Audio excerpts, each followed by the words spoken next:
We had a great first date. We got drinks, went to a concert, and then got dessert. After that, I walked her to her car and gave her a kiss goodnight. I texted her to let me know when she got home, but she never texted me. Days passed. Silence. I got ghosted. And that wasn't the first time it happened. In 2022, I thought I had solved dating apps. I had put in the work. I optimized my looks. I refined my dating app profile. I paid for the subscriptions. I was going on a date almost every day, sometimes even doubling up on weekends. And yet, I wasn't satisfied. It was fun in the beginning, but it got old quick. I was blowing cash on dozens of dates per month, and not all of them went well. I didn't want to waste my time or money, so I wanted to figure out why. Was it the way I acted on dates? Was it how I looked? The answer was in the mirror. I was catfishing these girls. Part of my profile optimization included enhancing my pictures with FaceApp. Maybe I had gone too far. To my dates, I looked like this in my pictures, but this was what actually showed up in real life. To me, the answer was clear. I needed to look better for real. I needed plastic surgery. However, after spending thousands of dollars and months in recovery, the results were not what I expected at all. South Korea is the plastic surgery capital of the world, with the country performing over 1 million procedures per year. In fact, South Korea has the highest rate of plastic surgeries per capita in the world, with approximately 8.9 procedures per 1,000 people. It is said that 1 in 3 South Korean women aged between 19 and 29 have undergone some form of plastic surgery. There are nearly 500 specialized plastic surgery clinics in the Gangnam district alone. There is genuinely a whole industry built around this, and that's not all. Cost-wise, it's significantly cheaper. The same procedures that would run you $15,000 to $20,000 in the US can be done in Seoul for roughly half that, sometimes less. But those are not the only reasons why I decided to fly 7,000 miles for a new face. Because once you factor in flights and other expenses, the cost gap narrows, and there are other trade-offs to consider as well. Short term, I would have to recover alone in a foreign city right after the surgery. Long term, it would be harder to follow up with the clinic if I didn't like my results. So clearly, cost and popularity were not the deciding factors for me. It was about the aesthetics. I did not trust American surgeons to understand or be able to give me the look that I was going for. Asian men, especially young Asian men, are severely underrepresented in cosmetic surgery in the United States. Asian Americans represent 5 to 8% of plastic surgery procedures in the US, while men make up 7% of plastic surgery procedures. Patients under 40 represent about 30% of the procedures.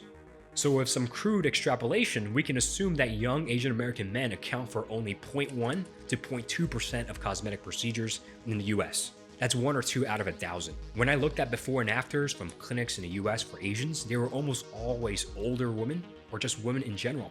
I could not find any examples of young Asian men. So I couldn't really trust a US surgeon to have the extensive experience in delivering the specific results that I was going for. I had already improved my dating app results from Korea maxing by refining my profile to convey that particular vibe. So I decided to double down on the Korean aesthetic. And since Korean plastic surgeons operate with those standards in mind every day, where else better to go for my surgery than Korea? But finding the right clinic in Seoul was not a straightforward process. There are hundreds of clinics in the Gangnam district alone, so picking one wasn't easy, and the information environment around Korean plastic surgery is compromised. Online forums are flooded with paid reviews and commission-based recruiters who get a cut for every patient they refer. You can't trust the forums. You can't fully trust the clinics either, because they're self-interested by definition. At a certain point, I realized I could only trust one thing: results. So I filtered by before and after outcomes, specifically looking for clinics that demonstrated the results that I was looking for. That narrowed things down, but that did not remove uncertainty, because there was still the language barrier. Luckily, medical tourism is massive in Korea, so there's no shortage of clinics with English assistance. Once I knew I wanted to get surgery, I reached out to multiple clinics, sent over photos, and asked what procedures they recommended and at what cost. I already had an idea of what I wanted based off FaceApp edits and by looking at myself in the mirror, so I wasn't starting from zero. I was basically trying to reverse engineer my filtered face. So with my consultation date set, I booked my flight to Korea. The timing was ideal because I was between jobs at that time, so I could stay long enough for recovery without burning through PTO, and I didn't have to explain to coworkers why I suddenly looked like Nicolato Avocado after my vacation to Korea. On my first day in Seoul, I met with clinics back to back. Most of them felt like what they were: high volume operations moving through foreign patients as fast as possible. But one of them stood out. I had gone through enough of their YouTube channel beforehand to see consistent before and after results on foreign patients. They also had a personal English translator assigned to me the moment I walked in for my consultation. And the clinic itself was a 10-story building in Gangnam with their name on it. The other clinics rented floors in office buildings. This clinic had an entire building. The consultation also did not feel rushed like I did at other clinics, so I ended up going with Braun plastic surgery. These are the procedures I ended up getting. For my eyes, I got a medial epicantoplasty and ptosis correction. Since my eyes are a bit far apart, a medial epicantoplasty adjusts the inner corner of the eye to make each eye appear wider and thus closer together. Ptosis refers to my droopy eyelids that make my eyes appear tired looking and smaller. However, ptosis correction usually results in the creation of a crease, and I've always had monolids my entire life. So I asked the surgeon to go for a minimal, natural looking crease rather than something too dramatic. For my nose, I got a rhinoplasty, which is generally a catch-all term for any cosmetic procedure involving the nose. The actual adjustments in a rhinoplasty is dependent on each patient. In my case, I felt my original nose was too big, the nostrils were too visible, and overall just lacked definition. So I got tip refinement to enhance the definition of my nose tip and to correct my upturned nostrils. I also got alar base reduction to reduce the width of my nose, and a bridge implant to enhance my nose bridge and provide stability for the tip refinement. The rhinoplasty was about $7,000, while the eye procedures were about $2,500 together. I also added on chin liposuction and eye bag fat repositioning as they were cheap at about $250 each, and I thought I might as well get all the procedures I was interested in done all at once. So that brought my total to about $10,000.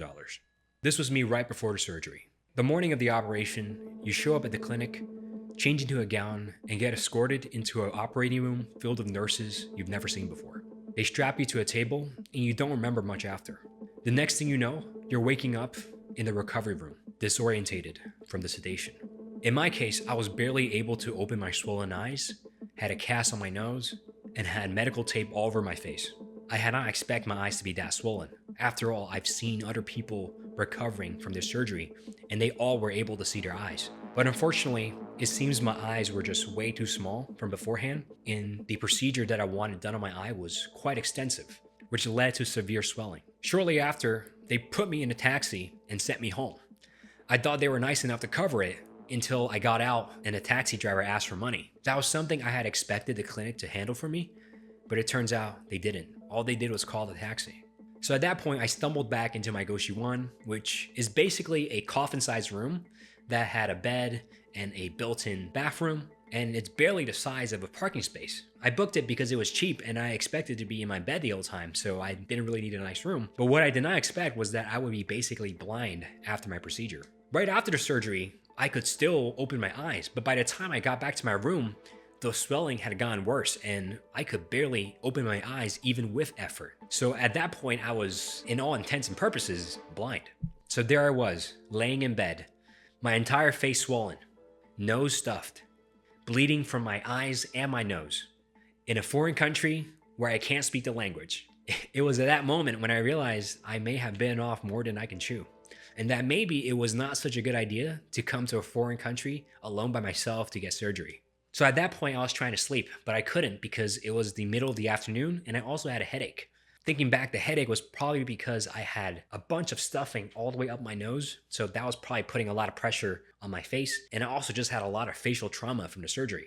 The clinic did give me medication for infection and inflammation, but no painkillers. So I just laid there, wiping blood off my face every few minutes, and unable to move my head without making it worse, because if I did, the blood would leak right onto the pillow. So I could only face straight up and just lay there straight, while blood slowly leaked out the sides of my eyes and out my nose.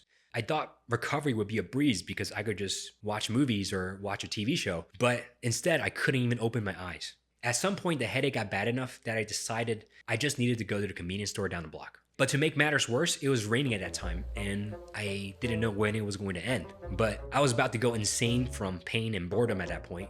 So I decided to just put on a mask and get an umbrella and head out. By some miracle, I made it to the convenience store without slipping, and the clerk who I had seen the night before did not recognize me at all because of all the swelling. Now, the problem getting the painkillers at that point was the labels. Every single drug in that store was labeled entirely in Korean, and I could barely open my eyes to see. The clerk did not know any English, and I was in no condition to use my phone for Google Translate, so I had to go home empty-handed. Later that night, when I could open my eyes enough to use my phone, I ended up searching Korean Tylenol on Google search, and an image of a red box showed up. And I remember seeing that red box back at a convenience store earlier that day. So I went back to the store and got it, and the painkillers were a lifesaver. Once my headache eased, I was able to sleep, and that was really all I could do. It was just lay in bed, sleep, or try to sleep. The next few days, though, were pure endurance because there was only so much sleep that you could sleep in a single day. Once you sleep for 12 hours, your body just doesn't want to sleep anymore.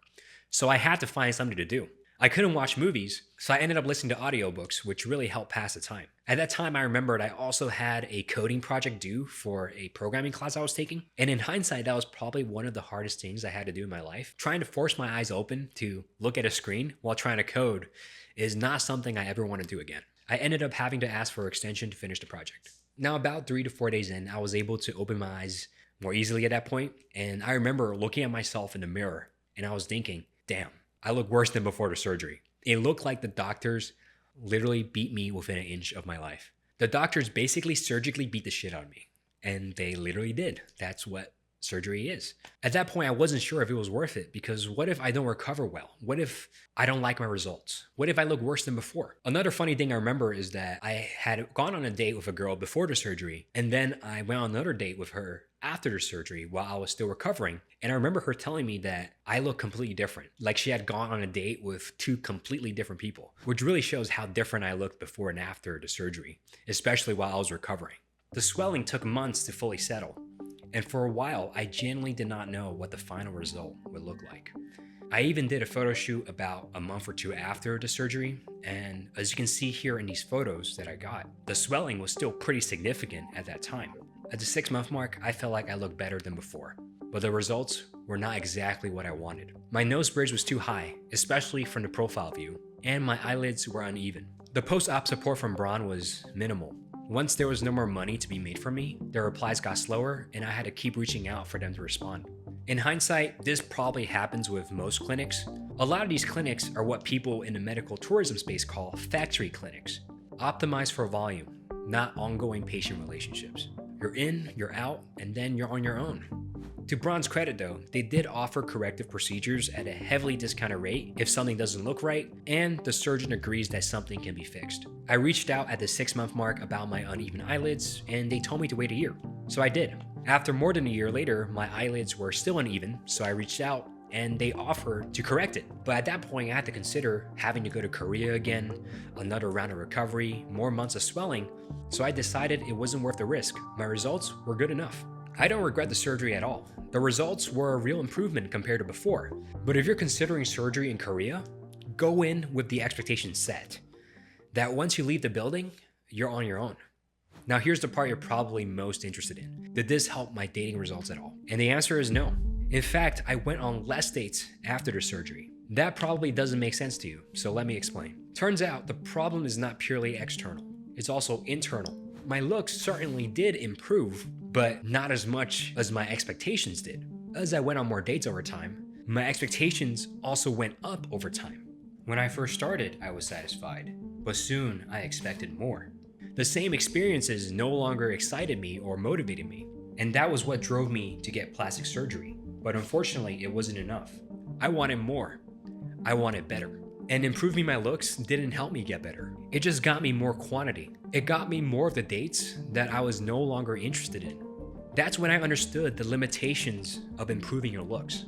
Looks can get you volume, but they don't reliably get you significantly better quality. I thought improving my looks would solve all my dating problems. Instead, it just delayed my dissatisfaction. I had optimized myself into a corner.